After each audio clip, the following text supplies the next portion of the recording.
Oke, kita ulangi.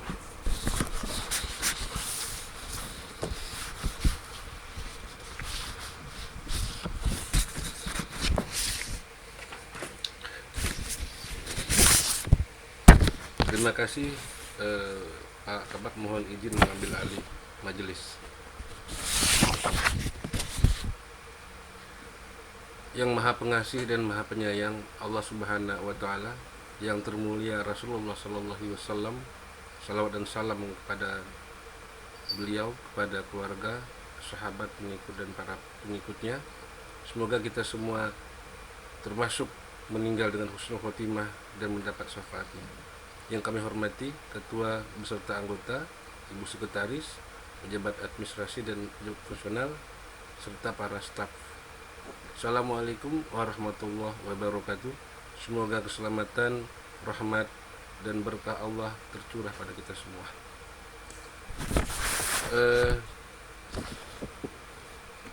Izin saya memperkenalkan diri. Bagi yang belum kenal, terutama pada seluruh CPNS dan sebagian P3K, saya Zulfikar, ahli muda pengelola pengadaan barang jasa. Baru 2-3 tahun ini berkecimpung dalam pengadaan barang dan jasa sejak diangkat menjadi fungsional pengelola pengadaan. Maka istilah sharing knowledge mungkin agaknya kurang tepat, karena knowledge saya masih dianggap kurang dibanding dengan kawan-kawan lain yang sudah lebih ahli. Jadi saya sebut ini berbagi cerita, telling story. Oke, saya membagi audiens di aula ini menjadi 3 kategori. Yang pertama, yang mau tahu tentang pengadaan.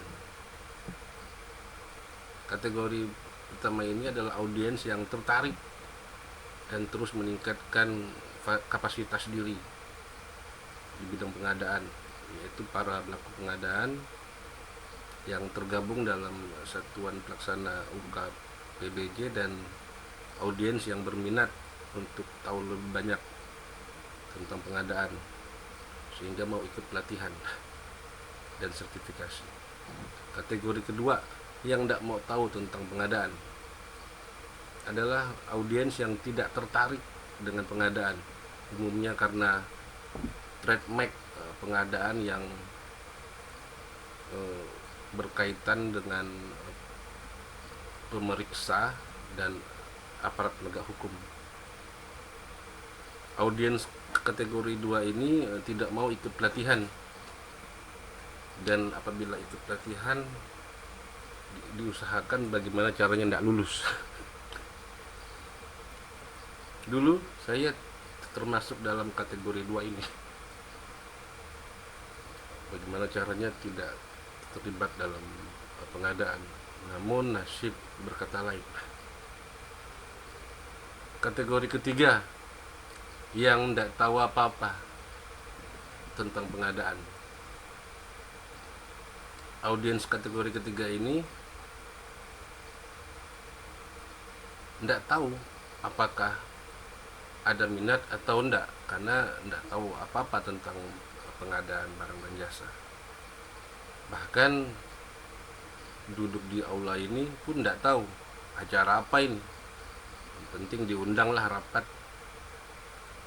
Biasanya di tangannya itu ada HP yang isinya layar Shopee dan game online.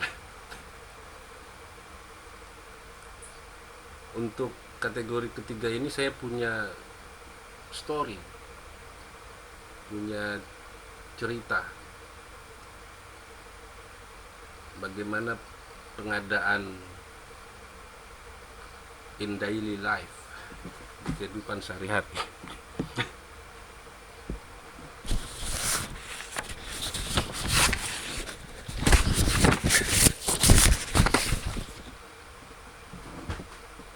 Kita semua pernah mengalami masa kecil. Tidak ada di ruangan ini yang lahir tiba-tiba sudah besar, sudah berkerudung, sudah berkumis, berjenggot, merokok. Kita semua pernah mengalami masa kecil dan pernah disuruh ibu belanja ke warung.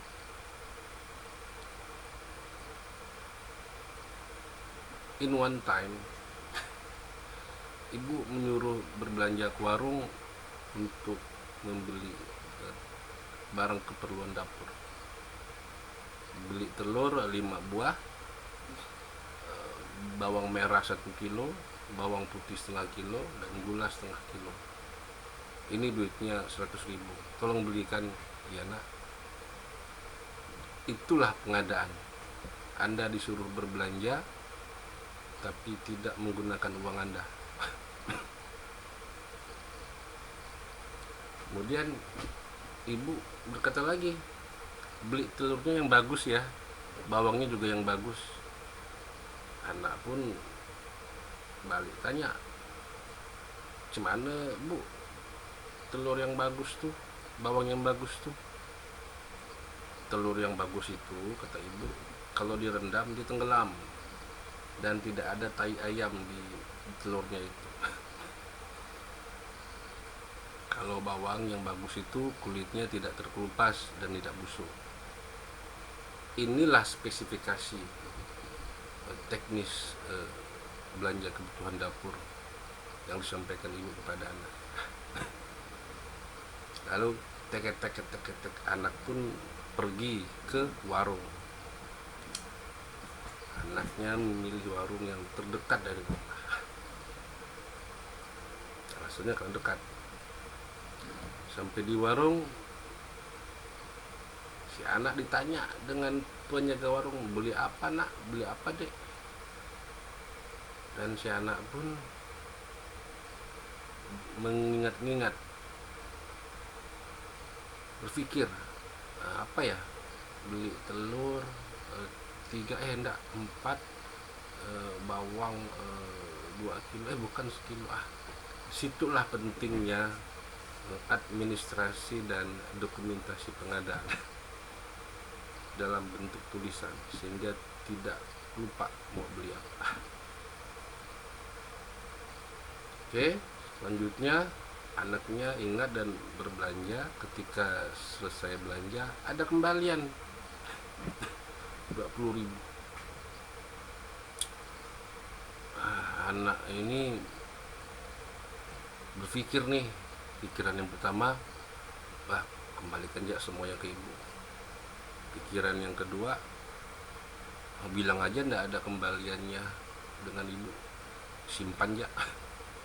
Pikiran ketiga,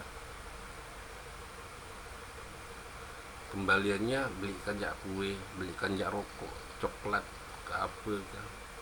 Pikiran keempat, bilang ibu aja kembaliannya cuma 10.000. 10.000-nya simpan jajan besok ke. Inilah nilai kejujuran dan integritas di bidang pengadaan. Pilih yang mana? 1 sampai 4. Kemudian tek anaknya pulanglah ke rumah. Sampai di rumah dia menyampaikan ibu opsi yang keempat, bilang hanya kembalian 10.000.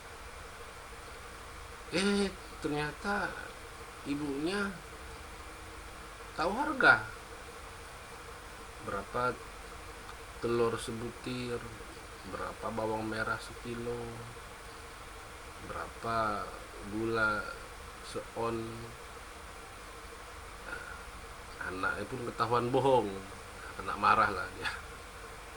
Disinilah letak kontrol internal atau SPIP dengan ibu sebagai apipnya atau aparatur pengendali internal.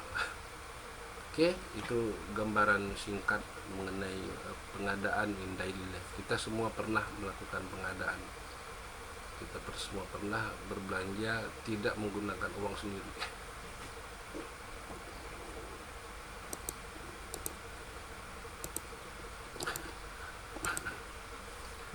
Oke, next. Pengadaan barang jasa pemerintah.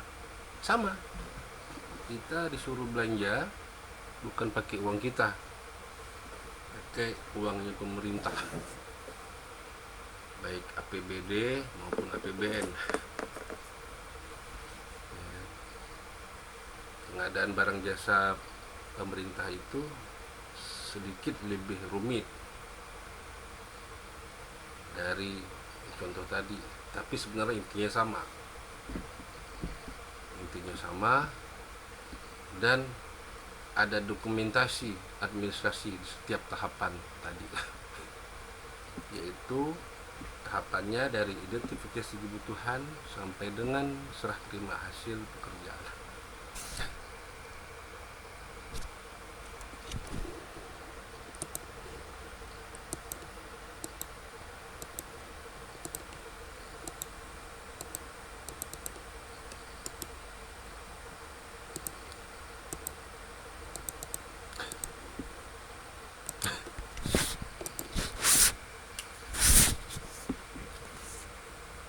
Karena ini punya pemerintah, APBN atau BPD, maka perlu pengaturan yang khusus. Apalagi pengadaan barang jasa ini merupakan bagian dari pengelolaan keuangan negara, di mana bukti transaksi ataupun output dari pengadaan barang dan jasa, dari yang paling kecil nota bond ataupun ya selembar nota atau bond sampai dengan kontrak yang berbentuk perjanjian maupun surat pesanan, itu merupakan evidence, bukti transaksi dalam alur akuntansi.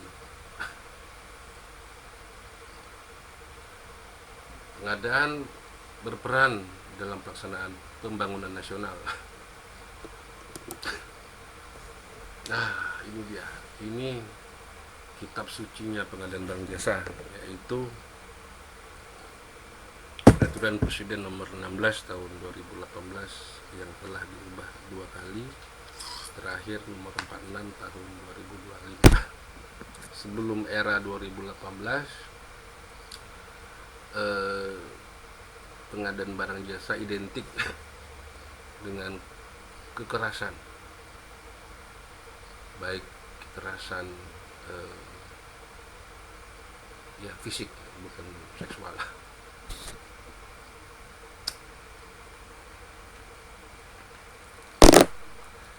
Di mana ada pengadaan, di situ ada preman, di mana ada preman ada uang suap, ada perkelahian, pengintimidasian, pengancaman dan lain sebagainya. Era baru di Perpres 16 ini adalah pengadaan secara elektronik yang meminimalisir tatap muka antara panitia pengadaan dengan calon penyedia. Terus diperbaiki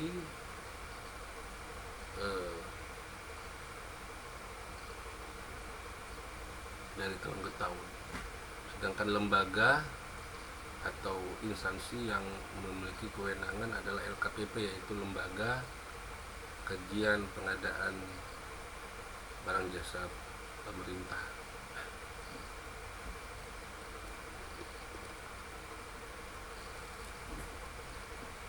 Ini sekilas struktur di kitab suci pengadaan. Ada 15 bab dan 94 pasal dari ketentuan umum bab 1 sampai dengan bab 15. Selanjutnya kita hanya fokus ke bab 4, yaitu perencanaan pengadaan. Kenapa kita fokus di perencanaan pengadaan? Karena ya semua butuh rencana. Kita manusia harus memiliki rencana, baik rencana jangka pendek maupun jangka panjang. Tapi ingat, manusia yang berencana, Allah yang menentukan.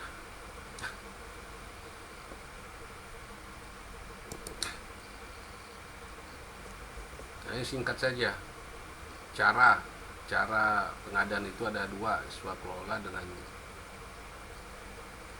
penyedia. Kalau swakelola itu singkatnya kita lakukan sendiri internal, kalau penyedia melalui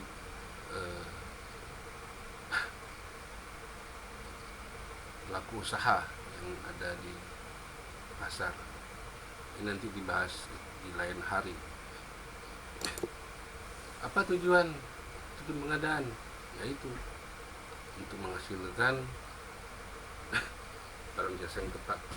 Tadi itu beli telur, bawang merah, bawang putih, berapa, apa kualitas telur yang bagus, gimana, berapa jumlah telur, waktunya, seberapa lama anaknya belanja ke warung tuh, pilih yang dekat, yang jauh, yang murah, yang mahal, biaya, naik apa anaknya ke warung, sepeda, naik motor, bensinnya berapa, lokasi, nah, dimana warungnya, yang dekat tapi mahal, yang jauh tapi murah, gimana tuh, di analisis, penyedia warung tadi, ya kan?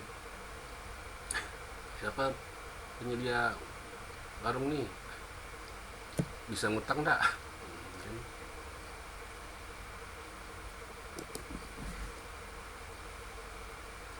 Oke, berikutnya ini progres, alur pengadaan barang dan jasa. Ada simpelnya, ada 3 lah ya: perencanaan, persiapan, dan pelaksanaan.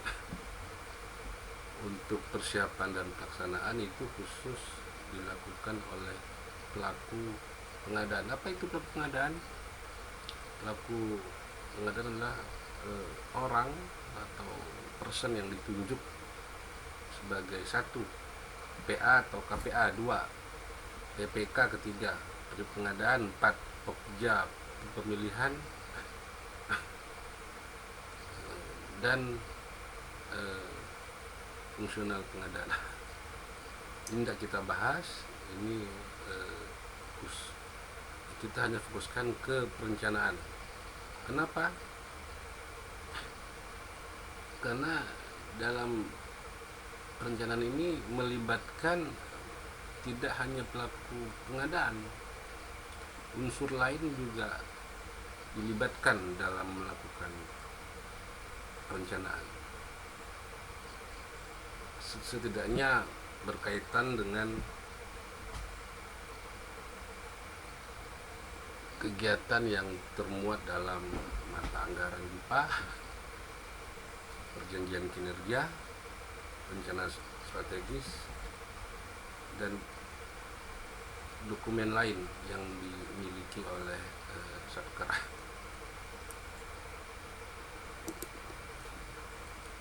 Oke, kita sekarang sudah fokus ke perencanaan pengadaan. Yang pertama, kapan nih kita mau menyusun perencanaan pengadaan?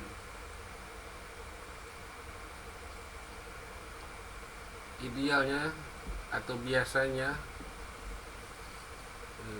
dilakukan ketika DIPA diterima. DIPA diterima biasanya di bulan 11 atau bulan 12 untuk tahun anggaran depannya. Disitulah kita mulai merencanakan pengadaan, yang dimulai dari merencanakan kegiatan berbasis anggaran yang bersumber dari DIPA tersebut.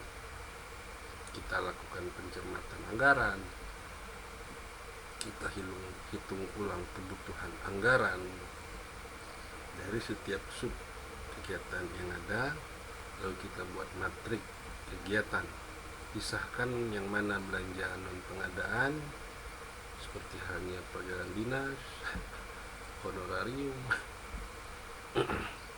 atau dan sebagainya, dan belanja yang memuat pengadaan dari belanja barang dan jasa. Berapa belanja pengadaan itu? dimulai dari Rp1 sampai tak terhingga. Itulah pengadaan barang dan jasa.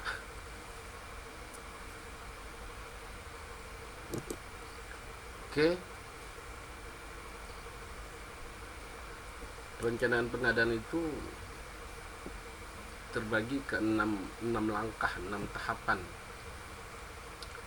di mana output dari 6 tahapan ini adalah RUP, yaitu rencana umum pengadaan. 1 lembar atau 2 lembar RUP itu merupakan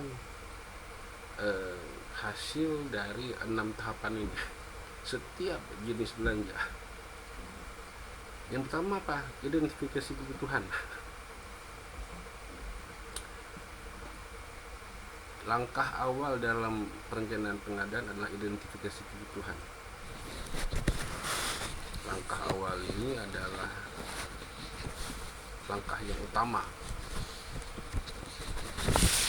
dalam merencanakan pengadaan.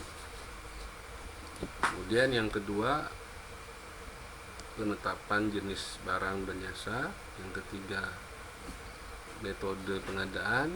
4, pemaketan. 5, waktu pemanfaatan. Dan ke-6, RAB.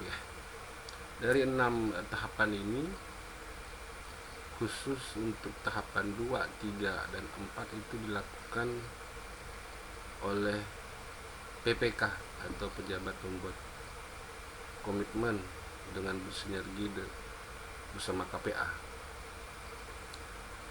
Untuk tahapan 1, 5, dan 6 adalah sinergi, konsolidasi, koordinasi,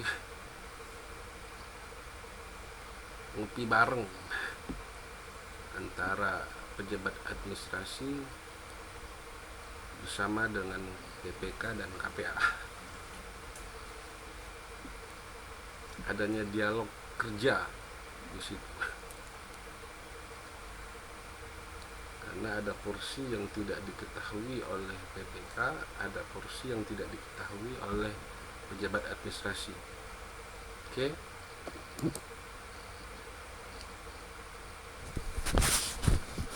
Tahapan yang pertama, identifikasi kebutuhan. Ada 4 sub tahapan dalam melakukan identifikasi.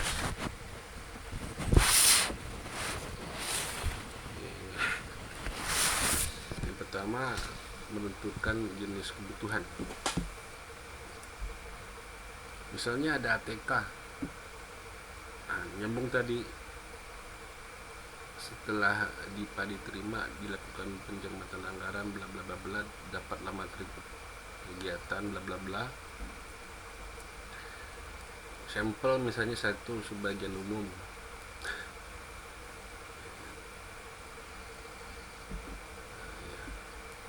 Dalam satu kegiatan ada belanja bahan misalnya, itu termasuk apa? Barang atau jasa? Karena dia sifatnya bahan, berarti dia masuk belanja barang. Atau misalnya subbagian teknis misalnya, untuk tahapan pilgub ada EO, jasa event organizer. Itu masuk kategori apa? Jenis kebutuhannya apa? Itu belanja jasa, karena tidak ada wujudnya, ada orang aja, tidak ada hasilnya, tidak ada. Yang kedua adalah menggali informasi.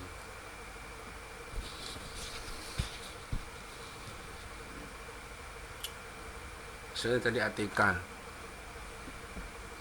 untuk umum, ya kan? Misalnya kegiatan penghapusan BMN.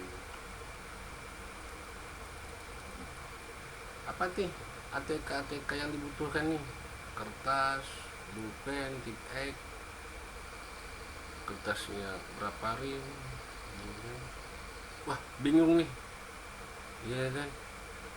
Jadi penggalian informasinya dapat kita cari di periode sebelumnya ada enggak kegiatan ini nih, penghapusan BMN di tahun sebelumnya, atau misalnya di DIPA yang sama lihat kegiatan lain yang identik, berapa jumlah HTK yang dibutuhkan, ya kan? Kemudian masukan dari staf juga bisa, Pak, untuk penghapusan BMN ini kita membutuhkan kertas F4 80 gram karena kita mesti buat keputusan, sedangkan keputusan itu formatnya harus F4, nah, itu tertuang di keputusan KPU nomor sekian. Oh, kan jelas ya kan, itu dari masukan dari staf misalnya.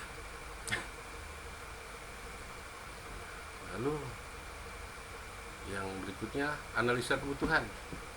Berapa jumlah yang dibutuhkan F4 nya? Satu ring, satu lembar, satu dus, ya kan?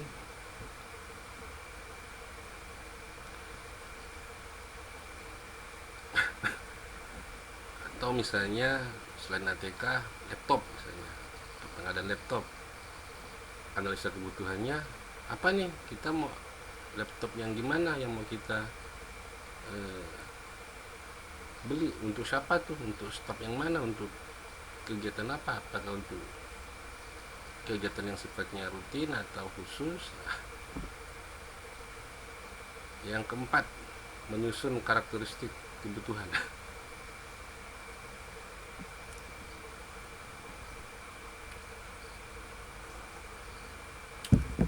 Apa itu karakteristik? Yaitu ciri khas atau informasi pendukung dari kebutuhan itu. Terbagi dua, kalau barang dia itu spesifikasi teknis, kalau jasa dia kerangka acuan kerja. Ini dia. Apa itu karakteristik? Spesifikasi adalah karakteristik barang yang dibutuhkan kemudian dinyatakan secara tertulis.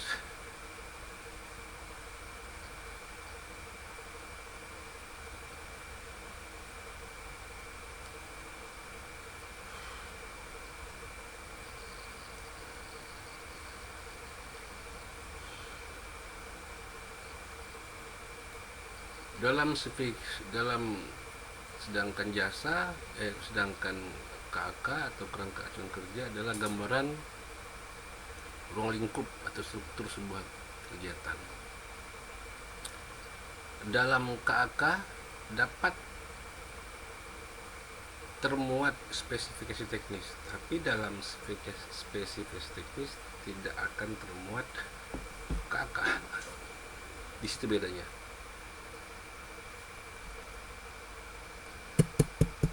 Dalam spesifikasi teknis memuat item kualitas, jumlah, waktu, dan pelayanan. Namun kalau sifatnya sederhana, ATK dapat mengabaikan satu atau dua spesifikasi teknis. Sedangkan KAK, misalnya kita audit dana kampanye,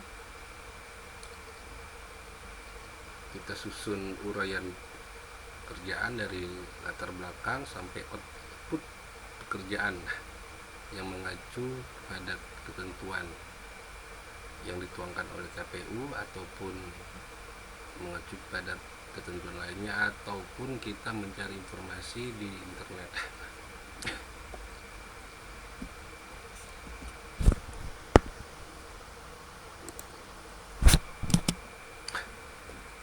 Kemudian yang berikutnya 2, 3, 4 itu dilakukan oleh PPK. Tadi yang penentuan jenis kebutuhan barang atau jasa yang disusun oleh pejabat administrasi itu ditetapkan oleh PPK. Kemudian PPK juga menetapkan metode pengadaan, bisa apakah termasuk pengadaan langsung, kemudian penunjukan langsung, ataupun e-purchasing, ataupun tender jasad, tender cepat, atau dia termasuk pengadaan yang dikecualikan, macam-macam.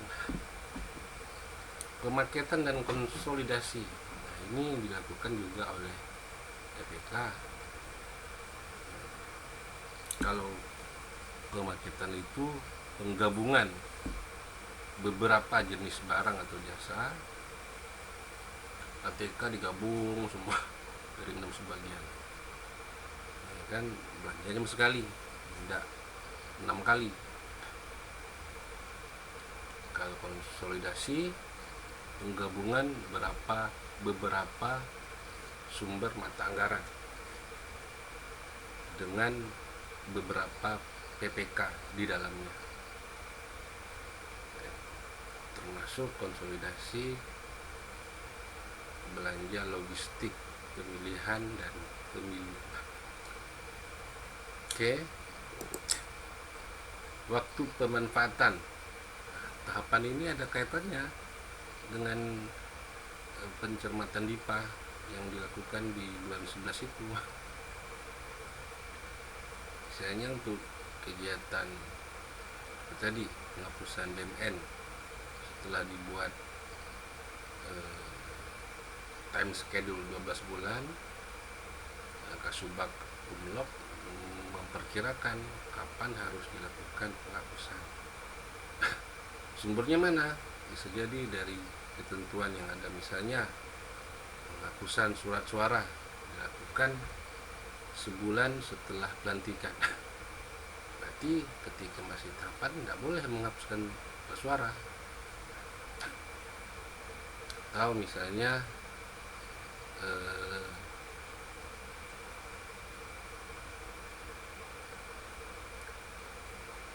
pengadaan laptop untuk kegiatan Pantarlih, ya kan? Kapan kegiatan Pantarlih? Ketika tahapan coklit, tidak boleh diadakan ATK ataupun laptopnya pada tahapan setelahnya. Kalau sebelumnya mungkin disiapkan lebih dulu. Apa kegiatan setelah coklit? Penghitungan surat suara, rekapitulasi, evaluasi,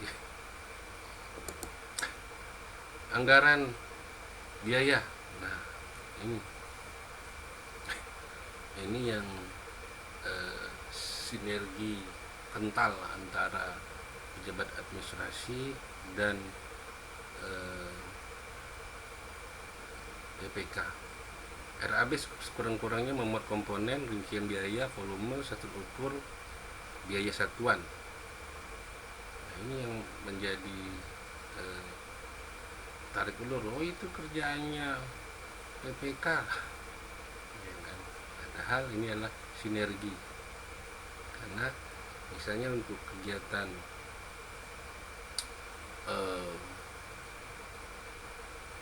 request, ya kan, jasa pemeriksaan kesehatan kepala daerah, si PPK tidak tahu apa jenis kegiatan request, tahapannya gimana, bagaimana RAB-nya. Diperlukan pejabat administrasi menyusun KK yang di dalamnya memuat RAB yang minimal itu adalah mata anggaran yang ada di DIPA, penjabaran mata anggaran yang ada di DIPA.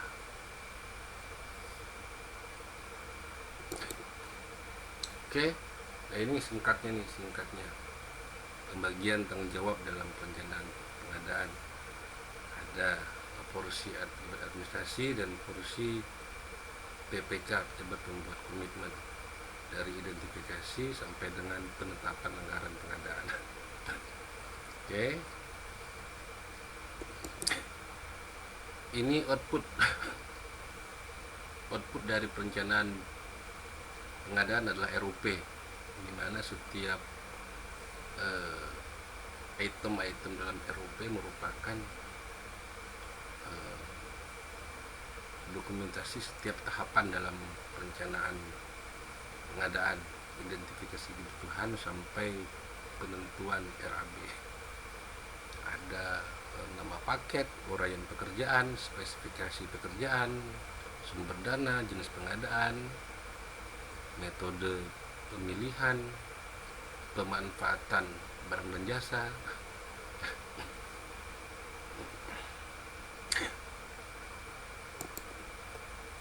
nah ini adalah worksheet, sebagian contoh worksheet tahapan-tahapan dalam perencanaan pengadaan. Ada formulir perencanaan pengadaan yang berupa tabel, ada juga worksheet yang sifatnya uraian per tahapan perencanaan pengadaan yang sifatnya kegiatan yang tidak sederhana. Oke, nah ini adalah gambaran besarnya proses pengadaan dari perencanaan, persiapan, pemilihan penyedia, pelaksanaan kontrak dan serah terima pekerjaan.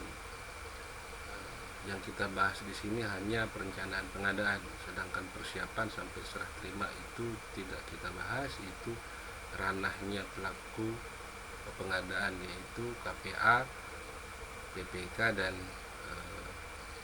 Pokja pemilihan yang tergabung dalam satuan pelaksana UKPBJ. Oke, selesai ya kan, alhamdulillah. Untuk sesi telling story ini saya anggap selesai, dan kemudian izinkan saya kami memaparkan SOP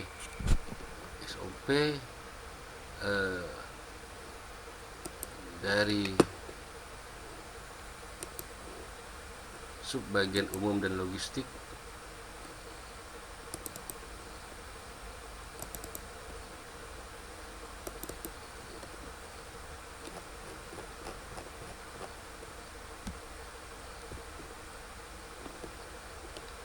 yaitu penyusunan RUP. Ya, ini adalah tahapan perencanaan pengadaan, di mana ada porsi pelaku pengadaan yaitu PPK dan KPA, dan pejabat administrasi yaitu Kabak dan Kasubag. Dari yang pertama, dari KPA itu melakukan regenerate RKA dan pendelegasian kegiatan kepada PPK. Apa outputnya? Outputnya itu disposisi dari KPA kepada PPK.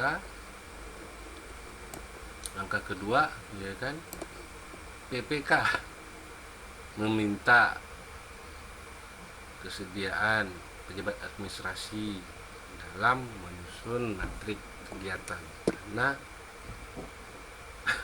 yang mengetahui kegiatan adalah pengelola anggaran di masing-masing subbagian. Tahapan ketiga, pejabat administrasi menyusun matrik dan merincikan penggunaan dana. Itu tadi yang kita jelaskan, bahwa salah satunya adalah memilah di mana belanja barang, mana belanja non pengadaan dan mana belanja pengadaan, ya kan? Lalu PPK melakukan verifikasi, ya kan? Kemudian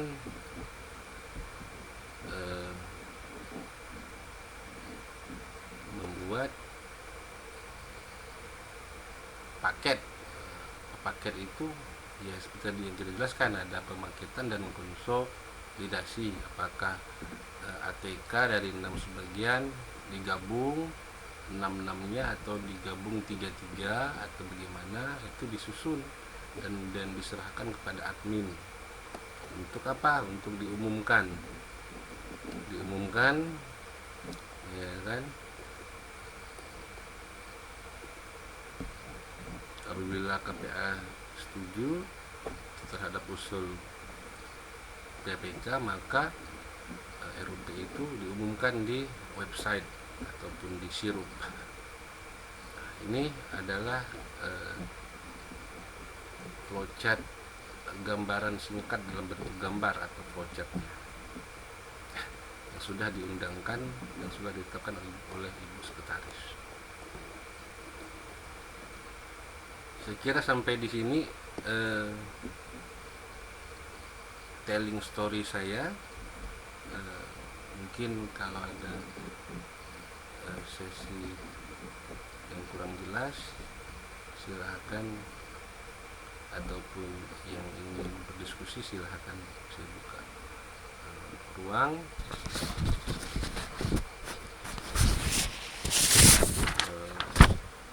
Nasrun minallahi wa fathun qarib wa basyri mu'minin wa basyri mu'minin. Wassalamualaikum warahmatullahi wabarakatuh.